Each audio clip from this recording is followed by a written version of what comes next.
আমি আচ্ছা। শুরুতে একটু জানতে চাই আপনার কাছ থেকে। আমি আশা করছি এবং নিশ্চিত যে আপনিও শেখ হাসিনার বক্তব্য শুনেছেন। ওইখানে সজীব ওয়াজেদ জয় বক্তব্য দিয়েছেন, আরো অনেকেই দিয়েছেন, সেই বিষয়ে যাব না।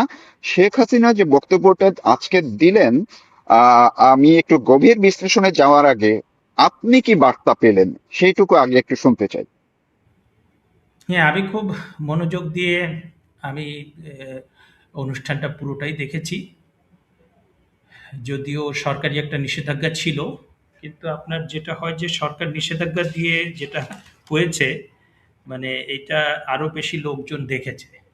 সরকারি নিষেধাজ্ঞা দেওয়ার যেটা উদ্দেশ্য ছিল যে লোকজন যেত এটা কম দেখে, এবং যেটা ইতিমধ্যেই আমরা খবর পেয়েছি যে আওয়ামী লীগের যে অফিসিয়াল ফেসবুক পেজ, সেখানে লক্ষ লক্ষ মানুষ দেখেছেন।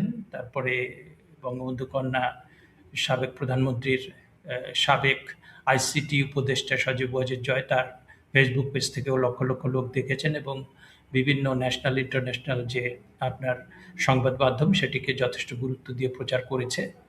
এবং আমি আসলে এটা বাংলাদেশে গণতন্ত্র মানে নানা সময় আমরা বলি যে খুব শক্তিশালী হচ্ছে না, নাজুক গণতন্ত্র নাজুকই থেকে যাচ্ছে।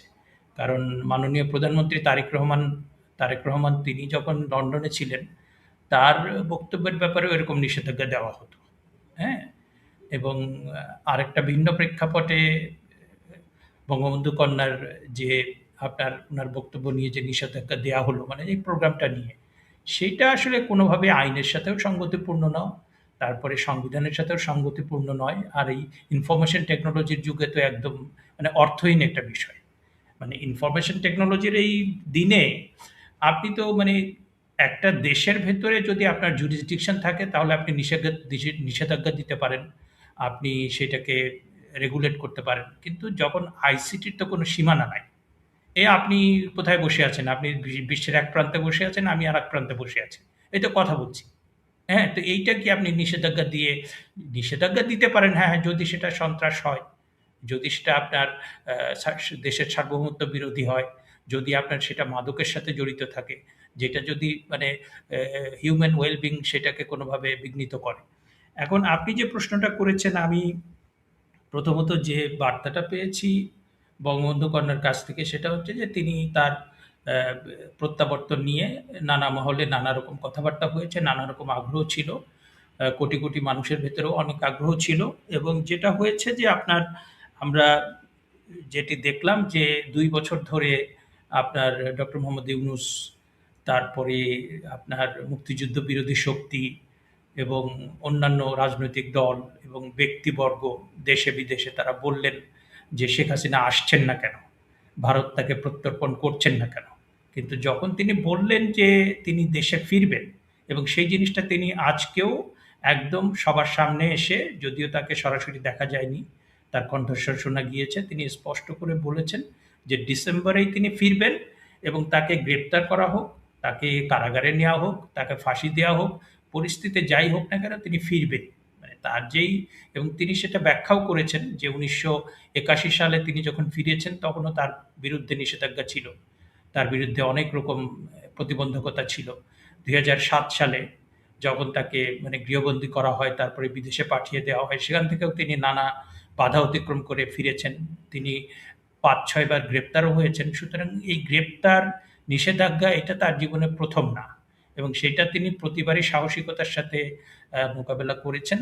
এবং এইবারও একটা ভিন্ন প্রেক্ষাপট ছিল। কারণ আপনার দেশি বিদেশি আন্তর্জাতিক নানা রকম ষড়যন্ত্র করে, স্নাইপার রাইফেল দিয়ে মানুষ হত্যা করে, তারপরে আপনার পুলিশ হত্যা করে এমন একটা অরাজকতা তৈরি করা হয়েছিল। তো সবকিছু মিলে এই পরিস্থিতিতে তার এই বার্তাটা যে তিনি রিঅ্যাফার্ম করলেন, ইতিমধ্যে তিনি দুটি আন্তর্জাতিক আহ, আহ, গণমাধ্যমের কাছে সাক্ষাৎকারে যেটা দৃঢ়তার সাথে বলেছিলেন, সেটাকে তার নিজের কণ্ঠে সেটাকে আপনার মানে রিঅ্যাফার্ম করলেন, সেটাকে নিশ্চিত করলেন। এবং সেটার মধ্যে দিয়ে আমার কাছে মনে হলো যে এইটাই আমি যেটা পেলাম, একটা হচ্ছে যে যেহেতু ডিসেম্বর আমাদের বিজয়ের মাস, সুতরাং এই যে তিনি ডিসেম্বরেই ফিরবেন, কারণ এর আগে কথা হয়েছে যে ডিসেম্বরে আগে ফিরবেন নাকি পরে ফিরবেন নাকি ডিসেম্বরে ফিরবেন। কিন্তু আজকে তিনি কিন্তু কয়েকবার, মানে তিনি নিজের বক্তব্য যেমন, আবার প্রশ্নোত্তর পর্বেও আমরা দেখলাম অনেক সাংবাদিক অত্যন্ত আগ্রহ নিয়ে নানা বিষয়ে প্রশ্ন এবং করেছেন। এই প্রথমবার কিন্তু, এর আগে তিনি ইন্টারভিউ দিয়েছেন, বাট এই প্রথমবার কিন্তু তিনি সংবাদ সম্মেলনে প্রশ্নের উত্তর দিয়েছেন, কথা বলেছেন। এই বিষয়টাকে আপনার কাছে কেমন মনে হলো, যে এটা বাংলাদেশেও তো আমি প্রত্যাশা করেছিলাম যে গণমাধ্যম, বাংলাদেশের গণমাধ্যম কি এই সুযোগটাও মিস করলো কিনা যে তার কাছ থেকে কিছু জানার? না, ধরেন যে আপনার ওই আমার যেটা প্রত্যাশা ছিল যে তাকে ডিজিটাল মানে অন স্ক্রিনে দেখতে পাবো। তো সেইটা হয়তোবা কোনো কারণ থাকতে পারে নিরাপত্তাজনিত কিংবা অন্য কোনো কারণ।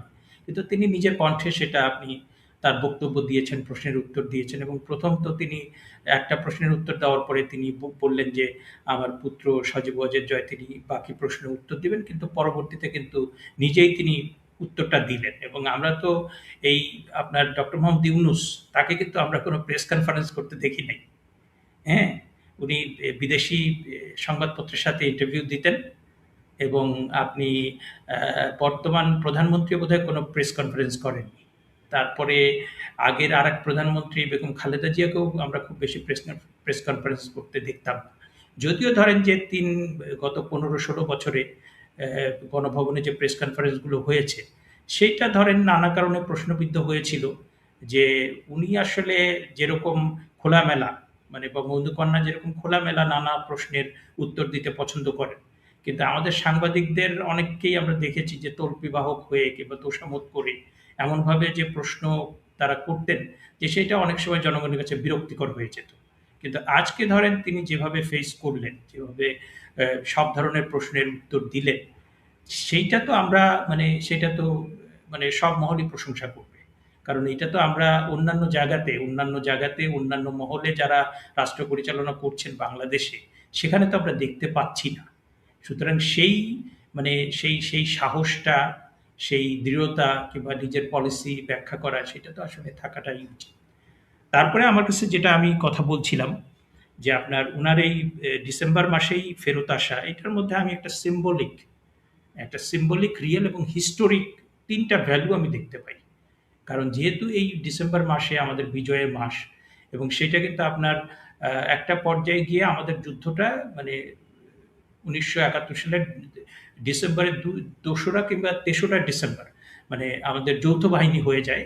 কারণ পাকিস্তান যখন ইন্ডিয়াতে আক্রমণ করে, তখন ইন্ডিয়া এবং বাংলাদেশ তারা একটা মানে ২ দেশ মিলে একটা যৌথ শক্তি হয়ে যায়। সেই যৌথ শক্তির কাছে কিন্তু তারা আত্মসমর্পণ করে। নিয়াজি যে ছিলেন পাকিস্তানের ইস্টার্ন ফ্রন্টের যে সেনাপ্রধান, তিনি তিনি কিন্তু প্রধান ব্যক্তি যিনি ছিলেন সামরিক ব্যক্তি, তিনি সেখানে সরওয়ার্দী উদ্যানে আত্মসমর্পণ করেন এবং পৃথিবীর ইতিহাসে আপনি চিন্তা করতে পারবেন না যে ৯০,০০০ সৈন্য নিয়ে আত্মসমর্পণ করা।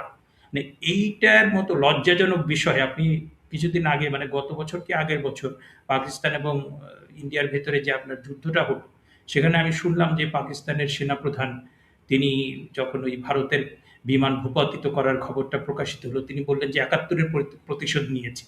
মানে আমি খুব মানে ভীষণ রকম এনজয় করলাম যে তারা কতটা অপমানিত এবং কতটা তারা তারা সেই ৭১ এর ঘটনা কোনোভাবে ভুলতে পারে না। এবং তাদের নিজস্ব যে শোষণ, শাসন, জেনোসাইড সেটার কারণে তারা বীর বাঙালির কাছে যেভাবে তারা পরাজিত হয়েছিল, সেইটা তো পৃথিবীর ইতিহাসে বিরল। সুতরাং সেই ডিসেম্বর মাসে বঙ্গবন্ধু কন্যা ফিরে আসার যে ঘোষণাটা দিয়েছেন এবং ৫ই আগস্টের পরে ধরেন সেটা আমরা বারবার বলেছি যে তারা যে রাষ্ট্র সংস্কারের প্রতিশ্রুতি দিয়েছিলেন, তারা গণতন্ত্রকে শক্তিশালী করার প্রতিশ্রুতি দিয়েছিলেন, মানবাধিকার সংরক্ষণের প্রতিশ্রুতি দিয়েছিলেন। তার ধারে কাছে তো তারা নাই। বরং তারা মুক্তিযুদ্ধের বাংলাদেশটাকে কবর দেওয়ার জন্য, বাংলাদেশের সংবিধানকে কবর দেওয়ার জন্য তারা একদম ২ টা বছর নৈরাজ্যের একটা মানে আমরা ভেবেছিলাম যে বিএনপির নেতৃত্বাধীন সরকার মানে তারা আসলে আমার অন্তত ব্যক্তিগতভাবে আমি অনেক ভালো কিছু আশা করেছিলাম। তো অনেক ক্ষেত্রেই আমি সেটা দেখতে পাচ্ছি না। এবং সেই সময়ে যখন আপনার মুক্তিযোদ্ধাদের অপমান করা হচ্ছে, তারপরে আপনার ওই রাজাকার আল-বদর আল-শামস তাদের যে দল, সেই দল যখন বিরোধী দল হয়ে বসে আছে এবং আপনার যে বাংলাদেশকে আমরা ৭১ সালে মানে বাংলাদেশের মুক্তিযুদ্ধ কিন্তু খুব বড় একটা ঘটনা সারা পৃথিবীর ইতিহাসে। এটাকে কিন্তু ছোটখাটো কোনো ঘটনা বলার কোনো অবকাশ নেই। পুরো সাউথ এশিয়াতে যদি কোনো জাতিরাষ্ট্র থেকে থাকে সেটা কিন্তু বাংলাদেশ, নেশন স্টেট। এবং সেটা সারা বিশ্বে আমরা কিন্তু মার্কিন যুক্তরাষ্ট্র, চীন, মিডল ইস্টের সমস্ত দেশ সবাই কিন্তু আমাদের বিপক্ষে ছিল। এবং তারা কিন্তু নানা কূটনৈতিকভাবে মার্কিন যুক্তরাষ্ট্র এবং চীন কিন্তু কোনোভাবেই চায়নি যে বাংলাদেশ স্বাধীন হোক। সেই যে স্বাধীনতার যে মাস, সেই মাসে বঙ্গবন্ধু কন্যা ফিরবেন এবং শুধুমাত্র এইবার এ বিষয়টা শুধু গণতন্ত্র এবং মানবাধিকারের জন্য না। এইটা যে বাংলাদেশ, যে বাংলাদেশটা ৩০ লক্ষ শহীদের বিনিময়ে আমরা বঙ্গবন্ধুর নেতৃত্বে প্রতিষ্ঠা করেছি, সেই বাংলাদেশকে ফেরত পাবার যে সংগ্রাম, তো সেইটার জন্য আমার কাছে খুবই গুরুত্বপূর্ণ মনে হয়েছে। জি, আমি আরেকটা, আমি একজন সংবাদ কর্মী হিসেবেও আমি বিভিন্ন ভাবে তার এই বক্তব্যগুলো, প্রথম প্রশ্নোত্তরের আগে তিনি যে বক্তব্যটা দিলেন সেইখানে যে পয়েন্টগুলো তুলেছেন, আমার কাছে মনে হলো যে তিনি দেশের বর্তমান আইন শৃঙ্খলা পরিস্থিতি, মুক্তিযোদ্ধাদের নাজেহাল, আপনি যেটা বললেন মুক্তিযুদ্ধের সব স্মৃতিচিহ্ন ধ্বংস করা, অর্থনীতি, মানুষের নিরাপত্তা, সব বিষয়গুলোই তিনি তুলে ধরেছেন। আপনার কাছে কি মনে হয় যে আর কোনো বিষয় কি ছিল যে এই বিষয়টি উনি বাদ দিয়ে গেছেন বা বললে ভালো হতো, এমন কিছু আপনি খুঁজে পেলেন কিনা? নাকি সব বিষয়ই, আমার মতো মনে হচ্ছে যে সব বিষয় আপনি পেয়েছেন, সব বিষয় তিনি পয়েন্ট করেছেন? না, আমি এতক্ষণ যে বিষয়টা বললাম সেটা আপনার ধরেন যে খুব কমন। মানে এটা অনেকদিন ধরে তিনি বলছেন, আলোচিত হচ্ছে। এটা সবাই, লোকজন সবাই বুঝতে পেরেছেন কিংবা তাদের within the parameter of their understanding. কিন্তু আমি লক্ষ্য করেছি কয়েকটা বিষয়, সেই আলোচনায় আমি আসতাম যে বঙ্গবন্ধু কন্যা সাবেক প্রধানমন্ত্রী শেখ হাসিনা তিনি কিন্তু বলেছেন যে আমার বাংলাদেশে যে আমি ফিরবো, প্রথম বলেছেন যে ডিসেম্বরে ফিরবো, তারপরে বলেছেন যে বাংলাদেশের রিকনসিলিয়েশন দরকার। এবং তিনি দ্বিতীয় যে কথাটা বলেছেন সেটা হচ্ছে বাংলাদেশের কনস্টিটিউশনাল ওয়ার্ডার সেটা ভেঙে পড়েছে।